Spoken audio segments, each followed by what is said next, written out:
G'day, Big V. Welcome to our Youth League weekly wrap here as all three divisions now jump into finals. Very, very exciting time here.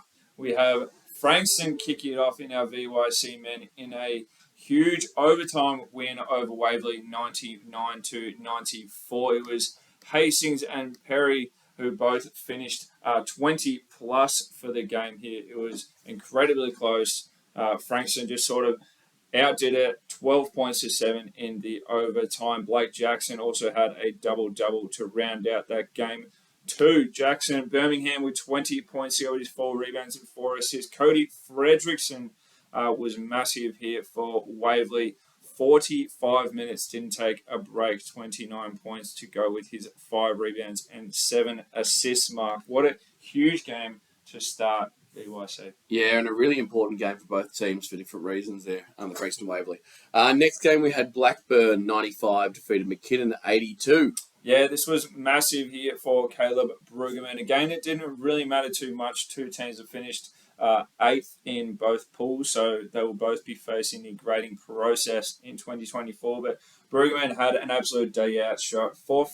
7 from 14 from three-point land. 43 points was massive. That's enormous, Ted. Yes, it is. He's had some big games against some other teams this year too. He's had a good year. Let's go. Sandringham 90 defeats Knox 86. Yeah, Foxborough had a big game here. I believe it was 29 points, looking like a genuine MVP candidate after his Player of the Month. I think it was back in May. Yeah, he pretty much features every week on that starting five. Yes, he does. And a really important game here. Casey 104 defeat Ballarat 100. Yeah, this was huge. Casey getting the win, so that has got them out of the grading process here. So Ballarat finishing 7th also will be in that process. So wait, let me get this straight. Champions last year, and now they're in the Youth League qualification series. Interesting, isn't it? Isn't that the importance of this? And people aging out makes a big difference. It's crazy. But, I'm sure they'll bounce back well. Anyway. I don't doubt it. I do not doubt it. Next game, we had Diamond Valley 78 beating Nunawading 75. Yeah, Nunawading needed to win this one to keep sort of their hopes in finals race. They needed to, wait on some games on Sundays to sort of go their way, but aren't able to get it done on the Saturday night. The Polesman brothers, Daniel and Nathan, did very, very well. I believe it was 24 and 23 points each. Gee whiz, those boys might give the coach nightmares. Ringwood 88 defeat Knox 76, and then we had Dandenong 77 defeat Blackburn 65. Before we had Diamond Valley having a good weekend, a win 75 over Sandringham 65. Polesman boys get it done again. And Keilor 86, an enormous win over Waverley 54, which has a bit of a connection to this Youth League qualification series as well, doesn't it? Yeah, absolutely. This had a bit of meaning, or quite a bit of meaning behind this game. Actually, Keilor and Waverley were sort of tied for that 7th place. But no, Keilor have done an excellent job to sort of really dominate, honestly, against Waverley here to push them into that grading process. So Keilor finishing 6th and now safe, and Waverley now have to compete in February as well. Bit of a dirty weekend for the Falcon boys. Absolutely. Kilsyth 90, a big win over Eltham 87. And cap off the weekend, Melbourne 92 defeat Casey 81. On to Youth League 1 men, we start with Bendigo 98 defeat Coburg 92. Yeah, this was massive. Lockie O'Brien with a huge 43-point game to go with his 7 rebounds and 7 assists coming down from NBL 1. An insane performance from him. Yeah, insane. Sensational. And a fitnessless Hume Broncos 73 beat Bulleen 65. Yeah, a few pieces sort of just held it up, really. Elijah Tate had his good games, Ben Gallo obviously as well. But no, it does make a bit of a difference when Fitness does not play in this Hume lineup, whether he continues to play in finals, what they'll look like. But yeah, they sort of get closer and closer to these margins when he isn't on the floor. Yeah, for sure. It makes such a big difference. And Sherbrooke, a huge win, 114 over Wyndham 84. Wyndham boys missing their championship men's players due to a clash.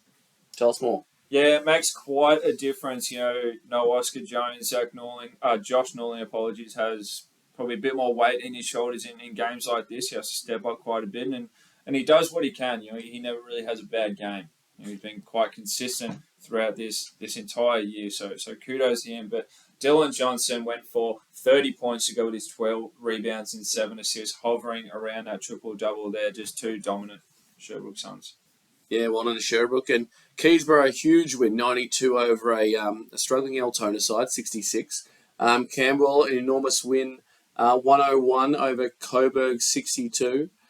And we have Geelong United, an important win and potentially a finals preview somewhere along the line. 95 defeats Sherbrooke, 79. Yeah, potentially. I think you're right. Geelong United have all their NBL 1 boys now after their NBL 1 men's team were unable to make finals. So they've all jumped into this Geelong unit and trying to get a chip here themselves now with Marak going absolutely nuts, 26 points with his 18 rebounds and 3 steals. He's an athletic beast, and the Sherbrooke Suns just weren't able to follow it up on the Sunday. Yep, and then a game which probably had not too much meaning. Collingwood 82 defeated Craigieburn 71. Yeah, it was Gatwich with 24 points with 16 rebounds and 2 steals. Just a good end to the season there for Collingwood. Craigieburn, unfortunately, unable to finish on a positive note there. And we've got a lot of games of Youth League 2 men's basketball, so we'll whip through as quick as we can. Pakenham, a huge win, 77 over Albury-Wodonga, 65. Western Port, a high-scoring affair, 102 defeat Chelsea, 95. Bellarine, scrape over the line against Warrandyte, 77-74.